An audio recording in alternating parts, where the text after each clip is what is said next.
নমস্কাৰ বন্ধুসকল, যিয়ে কথা কয় সেই ব্যক্তিজনৰ ভুল হয়। যিয়ে আসলতে কোনো ধৰণৰ কথা বতৰাই নকয় সেই ব্যক্তিজনৰ ভুল হ'ব নোৱাৰে।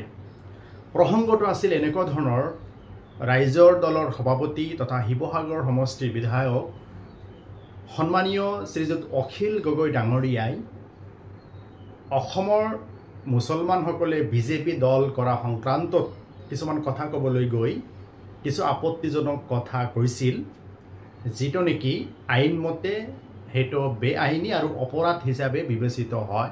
সেয়া মই উল্লেখ কৰিছিলোঁ। পৰৱৰ্তী সময়ত অখিল গগৈ ডাঙৰীয়াৰ উপলব্ধি হ'ল আৰু ক্ষমা খুজিলে। গতিকে সেই সন্দৰ্ভত আৰু মই একো ক'বলৈ নাযাওঁ। আচলতে যিহেতু বৰ্তমান অসমত পঞ্চায়ত নিৰ্বাচন অনুষ্ঠিত হ'ব, নিৰ্বাচনী প্ৰচাৰ অভিযান চলি আছে, গতিকে এই নিৰ্বাচনী বতৰত কিছুমান কথা বতৰা আচাৰ আচৰণ কৰিলে সেইবোৰ অপৰাধ হিচাপে বিবেচিত হয়। যিবোৰ কথা বিস্তাৰিতভাৱে মই মোৰ সদ্য প্ৰকাশিত এই গ্ৰন্থ পঞ্চায়ত নিৰ্বাচন আৰু অসম পঞ্চায়ত আইন সন্দৰ্ভত জানিব লগা বহু কথা ইয়াত উল্লেখ কৰিছোঁ।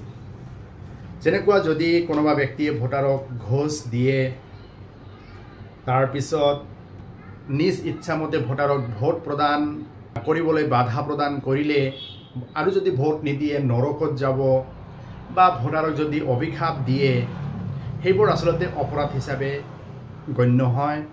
তাৰপিছত নিৰ্বাচনৰ সময়ত এজন ব্যক্তিয়ে অন্য এজন ব্যক্তিক অথবা প্ৰাৰ্থীক চৰিত্ৰৰ ওপৰত আঘাত হানি সম্পূৰ্ণ মিছা যদি অপবাদ দিয়ে তেতিয়াহ'লে অপৰাধ হয়। তাৰপিছত নিৰ্বাচনৰ সময়ত কেণ্ডিডেটবিলাকে যদি নিৰ্বাচনী খৰচৰ হিচাপ নিকাচ নিৰ্বাচনী বিষয়াক যদি প্ৰদান নকৰে তেতিয়াহ'লে সেইবোৰ অপৰাধ হিচাপে বিবেচিত হ'ব। সেয়া আচলতে ভাৰতীয় ন্যায় সংহিতা 2023 আইনৰ ধাৰা 173, 174, 175, 177ত স্পষ্টকৈ উল্লেখ কৰা আছে।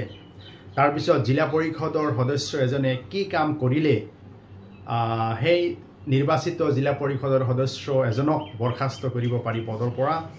তাৰপিছত আৰু এটা ইয়াত কেছ ল' উল্লেখ কৰা হৈছে, সৰস্বতী ৰবি দাস বনাম অসম ৰাজ্য আৰু অন্যান্য।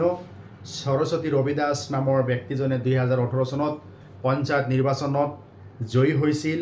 জয়ী হোৱাৰ পিছত কেনেকুৱা ধৰণৰ কাম কাজ কৰিছিল, যাৰ ফলত অভিযোগকাৰীয়ে অভিযোগ দি এই সৰস্বতী ৰবি দাসক পদৰ পৰা বৰখাস্ত কৰিছিল ইত্যাদি ডিটেইলছ বিভিন্ন কথা মোৰ এই কিতাপখনত উল্লেখ কৰিছোঁ। কিতাপখনৰ দাম হৈছে মাত্ৰ 100 টকা। যদি পোষ্ট অফিচৰ জৰিয়তে ল'ব বিচাৰিছে অতিৰিক্ত 60 ৰুপিজ আপোনালোকে দিলে আপোনালোকৰ নাম ঠিকনাত পঠাই দিব পাৰিম। যদি কিতাপখন কাৰোবাৰ লাগে আপোনালোকে যোগাযোগ কৰিব।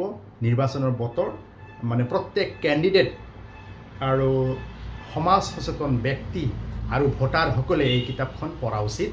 দাম বেছি নহয়, মাত্ৰ 100 টকা। আজিয়েই আপোনালোকে কিতাপখন ক্ৰয় কৰিব। ধন্যবাদ। Have a nice day.